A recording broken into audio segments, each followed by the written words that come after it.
Break के बाद एक बार फिर आपका स्वागत है। हम एक मुलाकात में बात कर रहे हैं नए जमाने के मॉडर्न योग ऋषि स्वामी रामदेव जी से। बेहद कम लोगों को पता है कि बचपन में स्वामी रामदेव जी को पैरालिसिस का अटैक भी पड़ा था। बावजूद इसके अपनी कठिन योग साधना से रामदेव जी से उभरे और आज राष्ट्र को निरोगी बनाने का काम कर रहे हैं। रामदेव जी, अभी इसी एक मुलाकात प्रोग्राम में अगस्त के महीने में मैंने दीपिका पादुकोण का इंटरव्यू किया। वो भी योग की दीवानी हैं, आपसे मिलना चाहती हैं। मैंने तो वायदा भी कर दिया उनसे कि मैं आप दोनों की मुलाकात करवाऊंगा। सबसे पहले मैं आपको वो क्लिपिंग दिखाता हूँ कि दीपिका पादुकोण ने क्या कहा। योग की दुनिया में बाबा रामदेव काफी लोकप्रिय हैं। कभी मिली हैं आप उनसे? जी बिल्कुल नहीं, पर मैं उनसे मिलना पसंद करूंगी। मैं आपको मिलवा सकता हूँ। Okay great. वो मेरा पेट ऐसे अंदर जाएगा फिर वो कपाल भाती। जब आपकी रामदेव जी से मुलाकात होगी तो क्या कहेंगी? मैं शायद एक मेडिटेशन सेशन करना चाहूँगी उनके साथ और एक योगा सेशन भी करना चाहूँगी उनके साथ। तो ये कहा दीपिका पादुकोण ने आपसे मिलना चाहती हैं। मैंने वायदा भी कर दिया, आप मिलना चाहेंगे? जरूर, क्यों नहीं। वो हमारी बहन है और अभिनय के क्षेत्र में उन्होंने बहुत लोकप्रियता प्राप्त की है और योग से हमारी कला और ज़्यादा परिष्कृत होती है और ज़्यादा उसमें हम निष्णात होते हैं। तो योग तो हर क्षेत्र में हमें और ज़्यादा प्रोडक्टिव बनाता है और ज़्यादा गुणात्मक बनाता है। तो ज़रूर हम उनसे मिलेंगे। कहते हैं कि लोगों को जो बीमारियां होती हैं उसमें ध्वनि प्रदूषण, वायु प्रदूषण और जल प्रदूषण का बहुत बड़ा हाथ होता है। लोगों को साफ जल मिले, खुली हवा मिले, इसके लिए क्यों नहीं कुछ जागरूकता अभियान आप चलाते हैं? हाँ ज़रूर, हमने चलाया। हम खुद वृक्षारोपण का काम करते हैं, स्वच्छता के प्रति लोगों को बहुत सचेत करते हैं। हमारे यहाँ तो योग में भी शौच, संतोष, शुचिता, नियमों में पहला नियम सोच ही है, शुचिता है। तो इस दिशा में इस देश को बहुत काम करने की ज़रूरत है। हमें एक स्वच्छ देश की पहचान बनानी, जो कि हमारी इज्जत के लिए और हमारी सेहत के लिए, दोनों के लिए बेहद ज़रूरी है। आप योग के माध्यम से कैंसर और एड्स जैसी बीमारियों को भी दूर करने का दावा करते हैं कि काफ़ी हद तक काबू पाया जा सकता है। जो आनुवंशिक बीमारियां हैं, जैसे अस्थमा को ले लें, जेनेटिक बीपी हो, जेनेटिक अस्थमा हो, जेनेटिक थायराइड की प्रॉब्लम हो, जेनेटिक अर्थराइटिस हो, वो भी हमने ठीक किया है। रामदेव जी, आपने काले धन को वापस लाने के बारे में कई बार बयान तो जरूर दिया, लेकिन कर कुछ नहीं पाए। सेंट्रल गवर्नमेंट के पास ये अधिकार है कि वो उन देशों के साथ समझौता करे और वहाँ से जमा धन वापस लेके आए। मैंने 2 सुझाव दिए माननीय प्रधानमंत्री जी को, और भाई राहुल जी से भी करीब 1 घंटा मैंने मुलाकात की, उनको भी मैंने सुझाव दिया कि देश का काला धन खत्म करना है तो बड़ी करेंसी को खत्म कर दीजिए, बड़े नोट वापस ले लीजिए और आगे से छापना बंद कर दीजिए। इसको बोलते हैं करेंसी रिकॉल करना, करेंसी को डिमोनेटाइज करना। तो इससे करीब देश को 50 लाख करोड़ रुपए मिल जाएगा और देश का काला धन खत्म हो जाएगा। ये मेरी राय नहीं है, माननीय प्रधानमंत्री जी भी इसको मानते हैं। काले धन के कारोबार को रोकने के लिए रामदेव जी, आगे आपकी कोई योजना प्रधानमंत्री से मिलने की? हाँ, मैं जरूर प्रधानमंत्री जी से दोबारा भी मिलूंगा और पूरे देश के अंदर में एक आवाज़ उठा रहे हैं। जब करोड़ों देशवासी मांग करेंगे काला धन वापस लेके आओ, काला धन वापस लेके आओ, जहाँ जहाँ राजनेता जाएंगे वहाँ उनकी सभाओं में पूछेंगे, पत्र पत्रिकाओं के माध्यम से पूछेंगे, पूरे देश के लोग उनसे पत्र डाल करके पूछेंगे, आखिर उनको जवाब देना पड़ेगा और उनको काम करना पड़ेगा। तो हमारा काम देश में वातावरण बनाना और देश के हित के लिए प्रधानमंत्री से दोबारा से मुलाकात जरूर करेंगे। लोग मानते हैं रामदेव जी कि आप सिर्फ सरकार की आलोचना करते हैं। आपकी नज़र में सरकार क्या कोई अच्छा काम भी कर रही है? हाँ, अच्छा काम करती है, करीब 10 से 20% अच्छे काम करती है। ये तो अंग्रेज सरकार भी करती थी। तो मैं सरकार की 20% बड़ाई करता हूँ, 80% उसकी आलोचना करता हूँ। वो जैसी है उसको वैसा कहता हूँ, कोई आरोप नहीं लगाता, कोई आलोचना नहीं करता, निंदा नहीं करता। लोग मानते हैं कि आप बड़बोले हैं।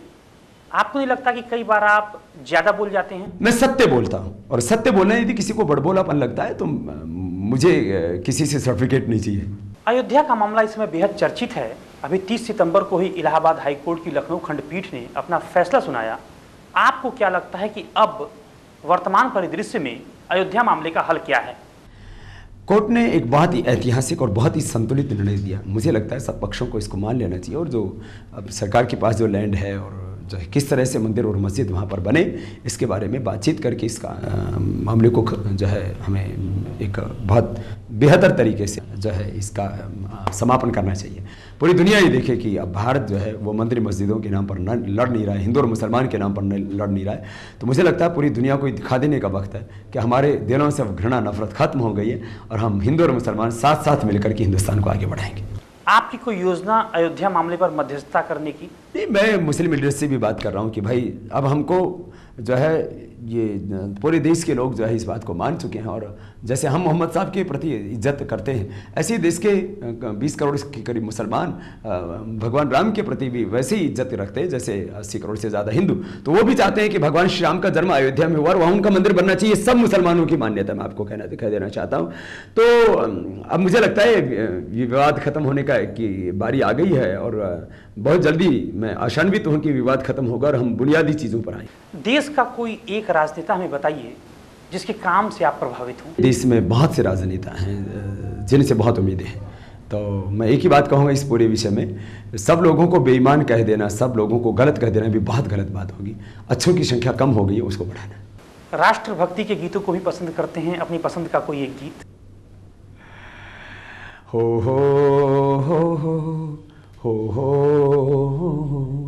है प्रीत जहां की रीत सदा,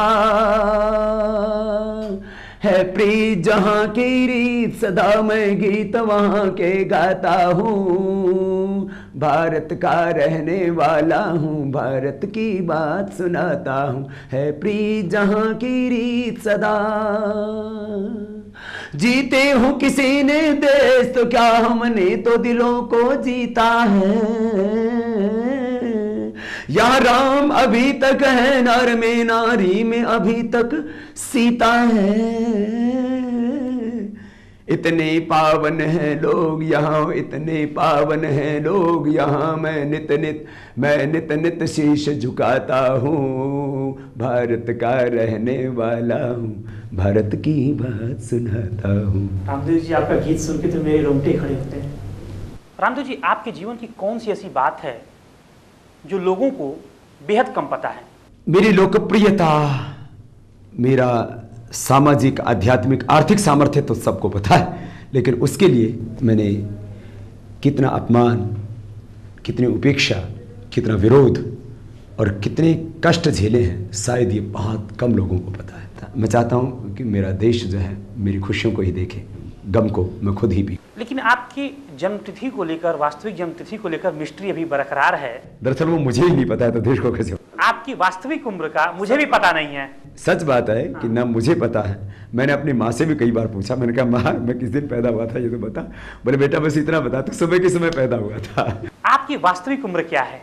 यदि सब बातों को पता लग गया तो फिर रहस्य क्या रह जाएगा? यानी कि आप इसे रहस्य छोड़ना चाहते हैं? मैं ऐसा सोचता हूँ कि कुछ चीजें ना पता लगे तो बेहतर है। योगी का जीवन तो खुली किताब की तरह होता है, रहस्य कुछ बचता नहीं।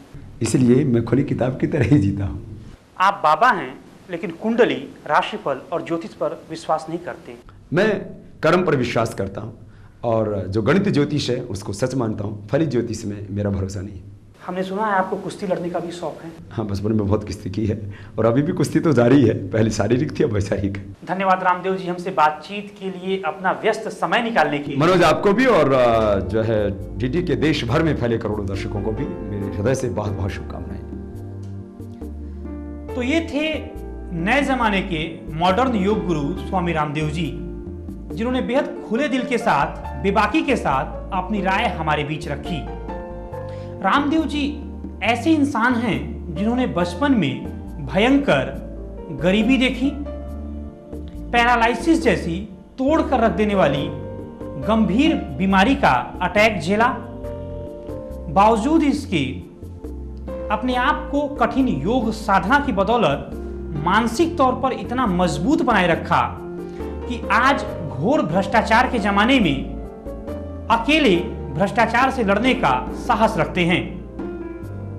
हम कामना करते हैं स्वामी रामदेव जी स्वस्थ रहें, दीर्घायु हों और राष्ट्र के कल्याण में इसी तरह अपना अमूल्य योगदान देते रहें। अगले सप्ताह हम आपसे फिर मिलेंगे इसी समय अपनी खास पड़ताल एक मुलाकात में देश की एक और नामचीन शख्सियत के साथ। तब तक हमारी पूरी टीम को दीजिए इजाजत। नमस्कार।